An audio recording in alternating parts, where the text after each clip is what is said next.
ভেবেছিলাম বাচ্চাদের সাথে হয়তো বা বাবা মা ফ্রিতে ঢুকে যাব, ঠিক উল্টোটা হয়েছে। ওইখানে গিয়ে দেখি ইন্ডিভিজুয়ালি টিকিট কেটে ঢুকতে হবে, প্রত্যেক ব্যক্তির জন্য আলাদা আলাদা টাকা দিয়ে পে করতে হবে। তো ভালো একটা অ্যামাউন্ট লাগে যায়। তো কেউ যদি অসংখ্য টাকা থাকে তাহলে যেতে পারেন। এখানে প্রতি মিনিট অনুযায়ী, সেকেন্ড অনুযায়ী টাকাটা কাউন্ট করতে হবে। খুবই একটা ব্যয়বহুল এবং এটা আসলে ঠিক করে নেয় ওরা ব্যাপারটা।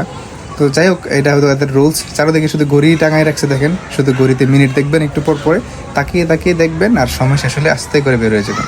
তো ভালো একটা মুহূর্ত কেটেছে, খুবই আনন্দ পায় বাচ্চারা। স্পেশালি যদি কেউ যেতে চান, খুবই ভালো একটি মুহূর্ত কাটবে বাচ্চাদের। এবং ভ্যাকেশনে না যেয়ে যে কোনো নর্মালি উইকলি অফ ডেতে যাবেন, বাচ্চারা খুব আনন্দ করতে পারবে, বাচ্চা কম থাকবে, খুব ভালো একটা মুহূর্ত কাটে।